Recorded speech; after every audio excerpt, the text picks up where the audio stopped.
gak pegat pisan kan lho. Gat. Penuh salah contongan nanti megat aku ya. Lho sing megat kon iku sapa sih? Buktine bongkane penuh saiki ngomong sak kecap gak enak ambek aku. Nglibet ae go etan penuh ya. Wah iya. Oleh kon ya enggak nglibet ta nek. Ribet nek kono. Terus ini aja adekne. Ya mas gak kenal ambek aku ya. Tak sekap penuh kok ngomong gak kenal. Waduh, biyen ana Surabaya gak iso muni sekak saiki kono. Ya pengalaman ah. Delok anakku dadi wong apa? Kumpulane piyayi tok. Dengan sendirinya aku diburu anakku titik-titik. Saya jawab penuh. Masa ngene Jakarta ngene Surabaya pancet ae. Kok ngene lak isini-sini anak ta? Anaknya mbok gawe wis pernah dadi prakit, koncone piyayi-piyayi tok, gentleman-gentleman tok. Bapakne kok ulo sawo ngene. Lah ya meneh ditanono dadi ulok kadut ngono. Lho, arek iki rek, lho wis ha. Lah kok iki pantes ta? Mbok ge jas sing apik kok ditukokno. Eman, ge celana sing apik kok. eman. Masa wae dibuntel karung ngene. Ya baba pokok selamat kan men. Oh Ngene lho Dul, ya pernah iku tak kandhani. Oh iya. Aku ngono gak enak-enak dadi wong tuwa wedok iki. Duwe anak wedok ngono ya paribasane. Iya, iya. Padha mbek kendi. Heeh. Ngalor kecangking, ngedul kecangking. Iya, iya. Lah ya, nek anak iku tumindake salah, wong tuwa iku mesti katut-katut. Delok entar anak peno iku anak wedok. Apa? Kate hubungan ambek arek lanang jenenge Timan-Timan iku. Loh, sapa? Ya anak peno iku. Anakku iku. Iya. Hubungan ambek lanang. Iya. Oh, wis lumrah. Ya Tadi peno ngomong enak. Iya, kate hubungan ambek arek wedok. Ya isin kok nemen. Pantene wis lumrah nek lanang iku hubungan ambek arek wedok. Tapi yang ndelok-ndelok, nek trimo dewer-dewer gawa ngalor ngidul ae. Terus gak ono ya apa kabare? Ya apa iki dirabi tagak? Lah kok dadi wong tuwa nek gak iso mutusi iki aja dadi lanang peno. Dadi wedok ya wedi wong. Gak wedi PT iki yang nderuk kabeh kok nemen. Ya apa gak wedi wong ambek peno kaya buk ngono. Oh niku arek wedok iku ya tak kandhani. Wong arek iku arek ngerti. Senajan hubungan sing ya apa wae, wong arek wis dipengertian ngono, gak bakal rusak, ngerti ya? Lah ya gak pengertian, gak ngerti-ngerti ngono. Nah nek masih arek wedok, nah nek kurang kendalenane wong tuane, ya lopo temen. Ya gak ngono ya timbang-timbang pikire dhewe. Lah lek arek wedok pancene cinta kate ya apa maneh. Iya lek kon biyen ambek aku. Rabi iki dirabi tangkepan kok nemen. Aja buka Rusia peno. Ya gak ngono. Temen lho, aja buka Rusia temen lho peno. Mamulo ta mamulo. Kon niku manut aku, masih arek wedok, kluyurono, tapi pergaulan iku mang apik. Lho, lah ya seneng ta. Permisi, Mari. Sapa bane Kang? permisi. Oh, mari. Oh.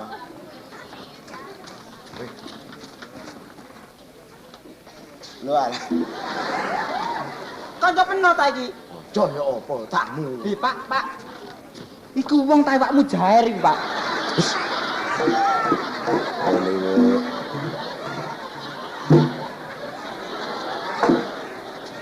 Lho, gayae porik bayane. Yang di kemang Mari. Pak.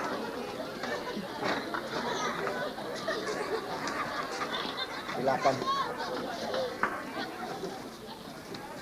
Nggih, cara Jawa mawon nggih. Mboten bahasa Indonesia. Delok potongane mesti gak iso cara Jawa, Pak. Iya. Delok Saya potongane. tidak bisa memakai bahasa Indonesia. Jadi biasa bahasa Jawa daerah Jawa. Bapak menika saking pundi? Saking Bisu, pundi? Pak. Lho wong iso ngguyu kok bisu sih? Lho ngene tok iku pancene ya gak ngerti mungguane aku dibekek pengertian. Oh. Niki ngeten lho, Pak. Lho Oh, iso. iso. Nggih, nggih. Kula dugi ngriki niki enten perlune. Oh. Napa leres sampeyan namine Pak Samingun? Nggih, nggih. Nggih, kula Niku Ibu Samingun. Oh nggih, kula bojone Samingun iki. Nun sewu nggih. Nggih. Kula kan dhewe tanglet kaya sampean mun muring-muring. Oh, mboten. Cuwilane niku teng pundi?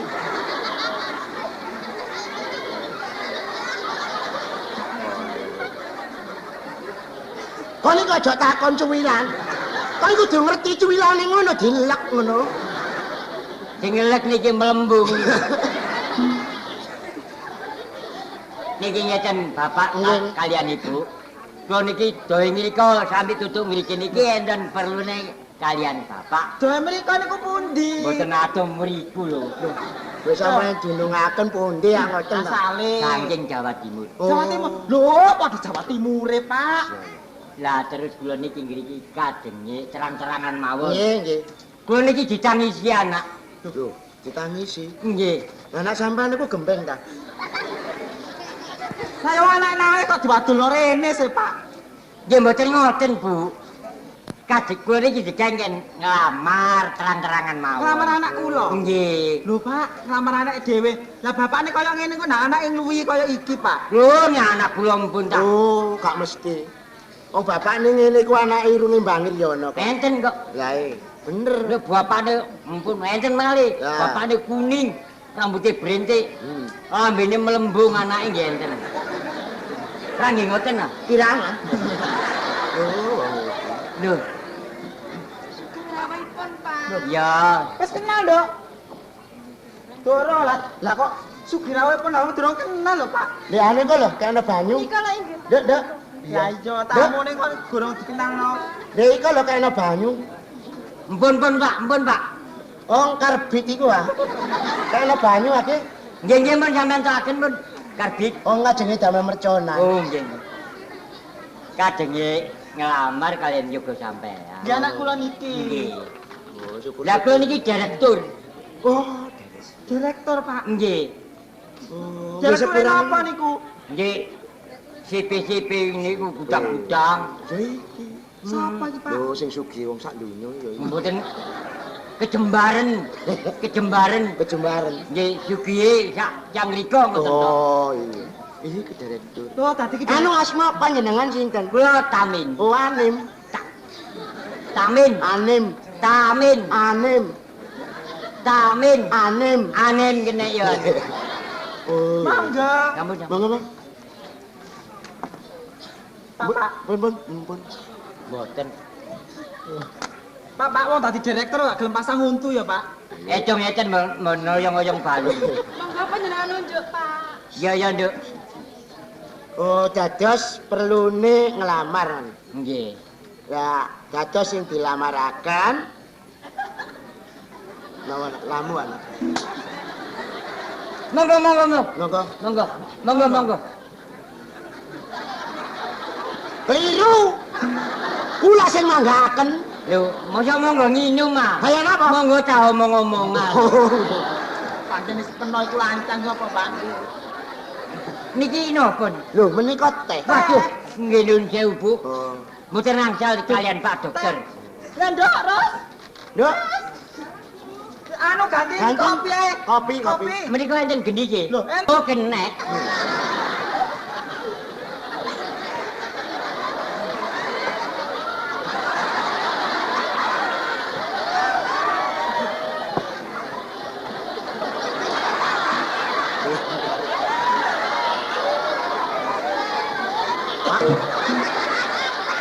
Lah, Ya, nggih. sampun telas rong gelas sampun cukup, Pak. Wah, sampun menawi kirang monggo mawon. Lah dos pundi? Ya. Napa kula niki dikerami ta mboten? Lho, niki ngaten lho. Kula Nggih. niki wong anak wedok Nggih, nggih. tok. Nggih. Nggih, syukur-syukur kula niki gadah anak wedok menika dipun lamar tiyang. Ah, Lah kula kajenge takon kali sampean. nggih. Sampean napa mboten gedung-gedung? Sampean direktur. Nggih. Nggih. Katik kula niki kados ngaten keadaane. Nggih, Ken upamane getun mburi. Oh, mboten. Saestu. Mboten. Sanes kula sing nglampahi. Yoga kula piyambak sing nglampahi. Lah namine sinten anak sampean niku? Man ngoten lho. Sopo iki jenenge manglek lah. Ki. Timan. Timan. Ah, Lho, Pak, lho beneran lho timan iku sing Lho. yang njung ambek anake iku, Pak. Nggih tambah kebeneran. Hmm. Arek niku pancene biasae runcang-runcung kalian aku. Ya ampun lumrah niku. Nggih cuma dereng kula takoni. Ah. Upamane runcang-runcung menika wonten dasar menapa menika dereng kula takoni. Nggih nggih. Lah soalé kula niki wong mboten gadah. Nggih. Upamane pas kula niki wau enten sing ngarepaken nggih matur kasuwun cuma napa nggih mboten getun buri ngoten lho. Mboten.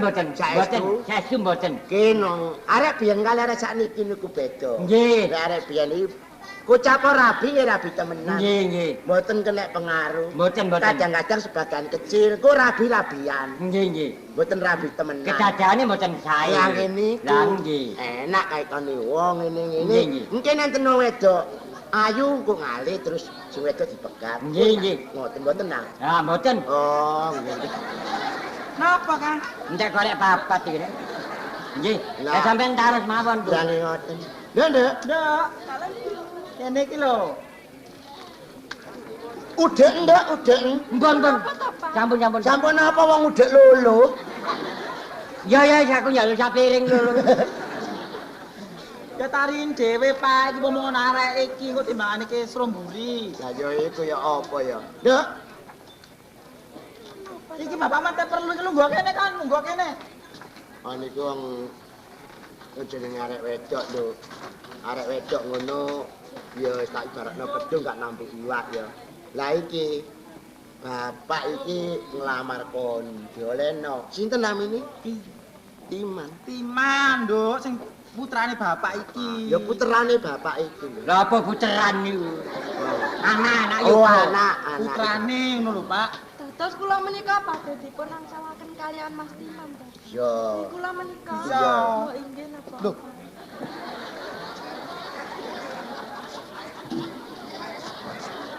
Tibake kula tari anakku lho. Tibane ya napa? Tibane purun. Begadang.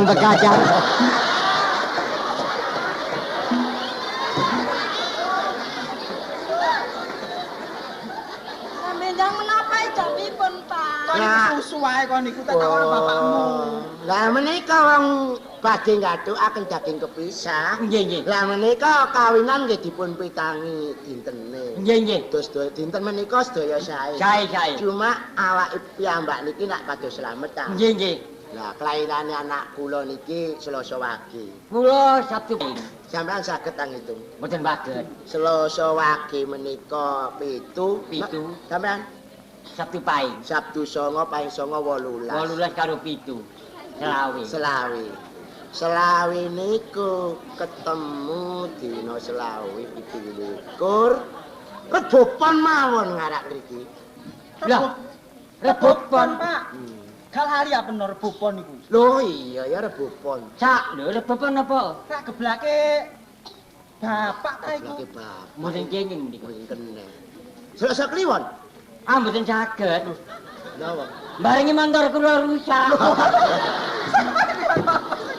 Motor kula rusak, begat.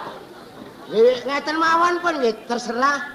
Pokoke dinten niku sedaya nggih apik ngoten mawon. Nggih, bulan ngajeng niku mawon. Nggih. Rejep malam selo. Cukup malam Lho, selo. kok puterane kok guyu. Nggih recep mboten enten maleme. Nggih nyuwun sewu niki sampun Sampun kula trami. Mbun kuwatir, Pak. Nggih. Nggih sembarang nggih kula bantu saking kula. Nggih. Nedi napa mawon nggih, nedi tontonan apa mawon nggih kula sanggup. Lah nekaken napa Lah sampeyan? sak kersa sampean. Napa wayang napa biskup, Biskup. napa bal-balan. Napa pacuan kuda enten, Malah nggih mboten. napa sergis. Umume mawon, kaya Nggih, Bu. bapakne kali kula nek tiyang Surabaya. Siap. Senengane lodruk. Dadi sampeyan tanggapan lodruk mawon. Ludruk pundi nggih kula tekaken. Lah sampeyan Wijaya Kusuma unit 2. lho. Wah, Ah nggih niku. ngeten Oh, mawon. apik nek niku Perkara antuk. tontonan kula mboten mikir. Nggih, Cuma nggih. kula niki gadah-gadah ningali kawontenan. Nggih. Nggih pokoke nggih monggo dipun slameti ngoten mawon. Bu. Slametan met. Nggih. Nggih, kula kadhe nyuwun pamit. Monggo Bu. Monggo. Monggo.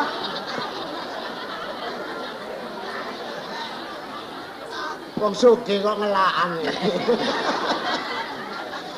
Kula nggih mboten tuman ana wong sugih kok ngelakan ngene. Gilangan kok ngong serong mawon. Jakarta lak panase nemen. Panase nemen waduh lah kaya ngoten. Bu. Napa? Waduh kilangan. Wong kula jaring nate ngriko niku. Waduh Waduh. mawon nggih pokoke sawan-sawan Betul. pagi. Anu sampun. Oh, monggo. Sampun. Niki lho, monggo. Nggih. Pun, Pak, pun tak. Nggih. Kula nggih beto kendaraan piyambak, Mboten napa? ambulan.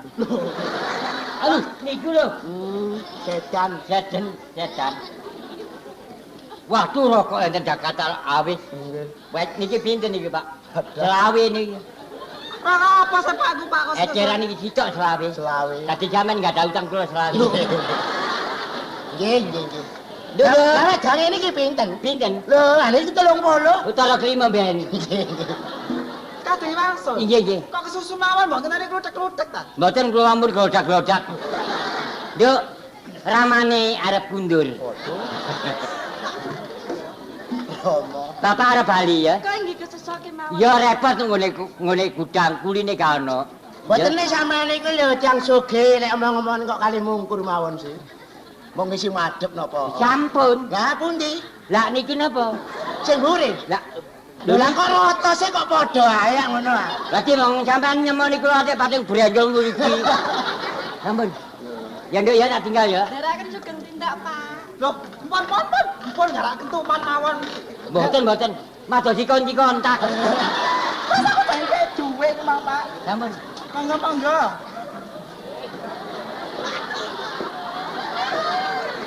Kula mau medal pundi?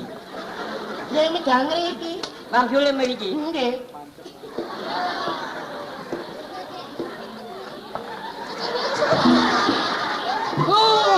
Wadah. Pinar. Monggo.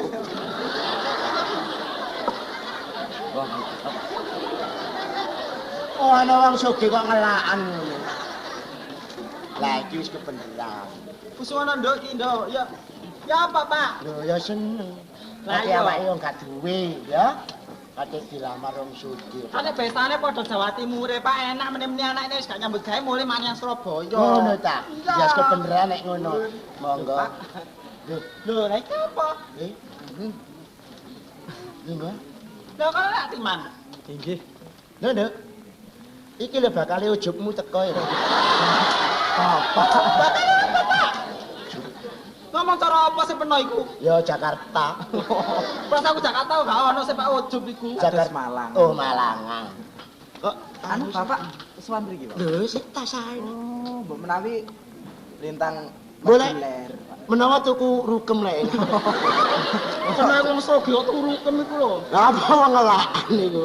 Anu badhe kepanggih kalian Dik Ris. Nduk, Nduk. Mrene jero jian. Nduk, non sewu nak timan iku mau bapakne temen ta iku mah. Lho nggih, Bu. Lho, saestu kok. Ane ngono nak timan iki niru sapa, Pak? Lho ya kok Mesti ibune lek. Eh. Ayo. mosok wong iku gak anu. Iki lho. Mas.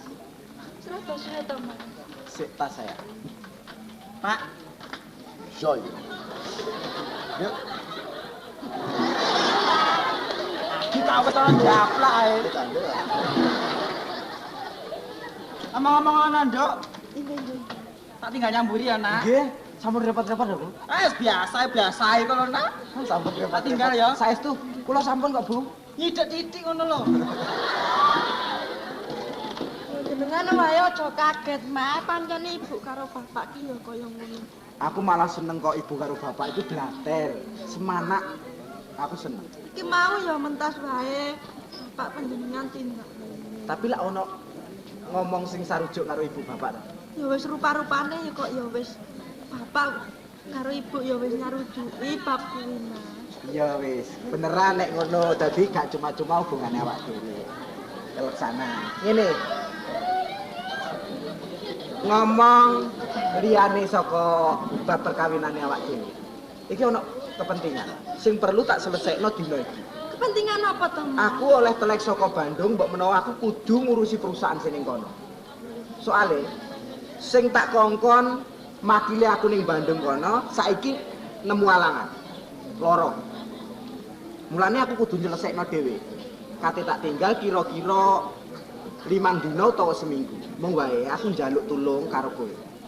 Dadi jenengan dina iki arep tindak nyang Bandung. Iya. Yen ngono aku mbok yo tak mau. Lho. Perlune ngene, Dik. Aku njaluk tulung karo kowe mau supaya ngawat-ngawati bapak. Bapak iki di samping wis sepuh, durung ngerti tlatah Jakarta. Sing tak jaluk awakmu yo geleko sapa hotel kono, penginepanku kono. Ya. Yo masamu barang bekal panjenengan aku ora bakal ngalekake. Ning panjenengan iki kok yo tega temen-temen ninggalane aku. Lho, jane ngono gak tega. Aku temen ora ketemu sejam ae kaya setahun.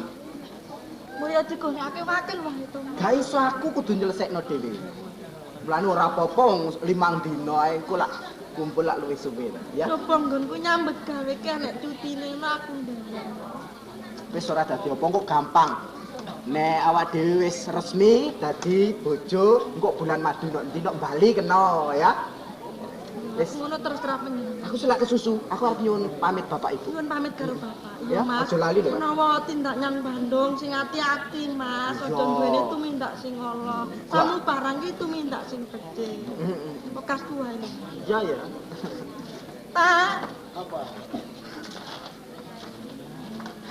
Badhe nyuwun pamit, Pak. Kesusu asine. Inggih wonten pendamelan sing perlu kula selesaiaken dinten menika. Kula malam-malam badhe dateng Bandung. Lah adik menika kula suwun supados adik menika ngawat-ngawati bapak. Lho iya nak apa jare awakku wong aku ngono ya.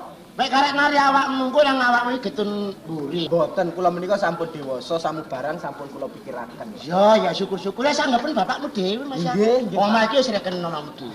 Apa nyang dinak timan kesusu ae. Nyuwun pamit, Bu. Lho, Arep nyang ndi? Badhe wangsel terus dateng Bandung, Mas. Nyang Bandung. Lah bayarane kapan? Kinten-kinten nggih gangsal dinten menawi mboten tepat nggih seminggu, Mas. Seminggu. Walah kebeneran nak timane ngono ibu pancene wis suwe kepingin tukono jenang dodol. Oh nggih.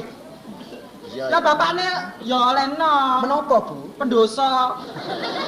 Aku nang pendosa. Tenang. Sampun? Iya. Tenan ndak tenan. Sing hati-hati lho nek nyang Bandung. Nggih. Aja ngaki kena pengaruh lho ya. Rake sugeng tindak lho, Mas. Terno nak nyang embong kono nak ya apa direkno becak.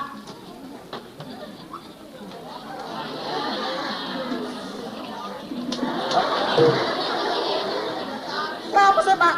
Kono ambek mantumu ngene ambek aku babar blas liyane ngene ae. Kaya delok-delok, Pak. Kok gak isin ambek anake ku. Lah mantune kaya ngono iku Pak delok nambah anake sawangane wis serius ngono. Tapi yo aja melok urusan iku. Kon niku lek anu ya ambek aku yo ngene-ngene lho. Ah dari kemanten anyar ae peno. Oh niku saiki wis aja kancine susah-susah, duwe gawe wis tak kadari ae ya. Iya, Pak. Lah saiki ayo melok aku. Nang ndi? Dandani blandar lho ya apa kok.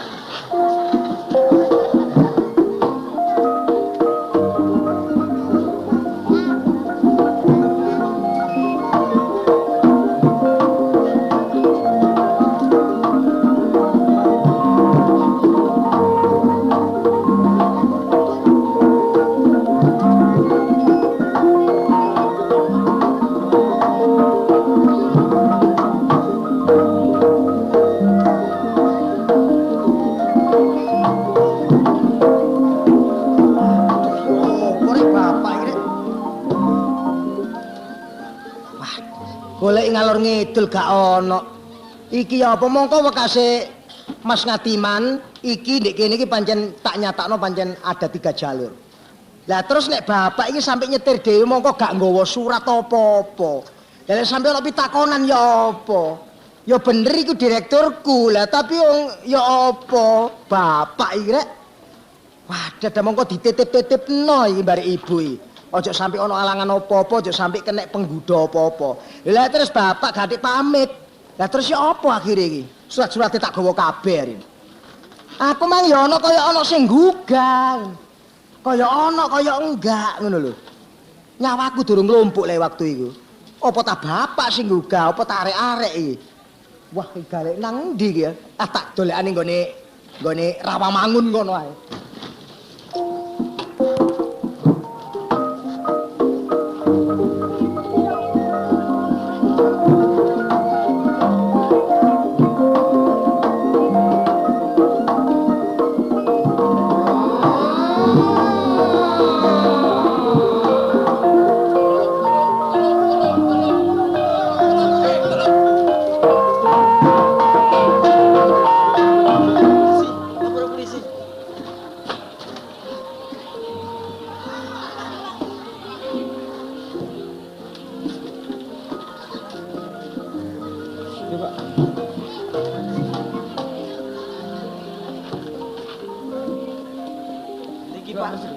tabrakan iki.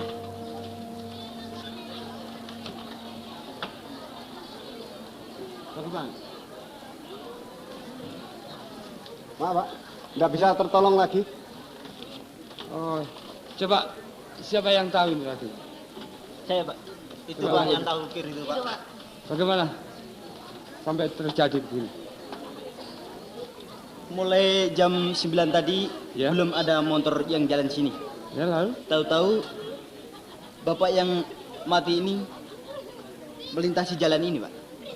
Dari mana ini tadi? Dari utara ke selatan, Pak.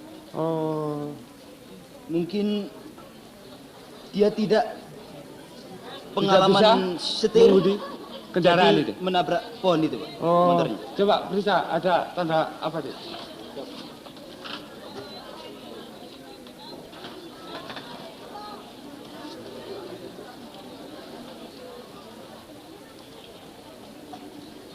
Maaf, Pak. Tidak ada satu tanda-tanda. Mungkin dia bukan orang sini. Kemungkinan juga bukan orang sini, Pak. Saya Betul lihat kendaraan letter B, tapi orangnya bukan orang sini. Iya, Pak. mungkin Bukan juga orang sini, Pak. dari Jawa Timur ini. Adik kalau begitu kamu saya Baik, Pak. jadikan saksi ya. Baik. Sekarang ikut saya kantor Wisdik. Coba telepon ambulan. Siap, kerjakan.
Cah iku lanang ta wedok? Nikah. Nikahan.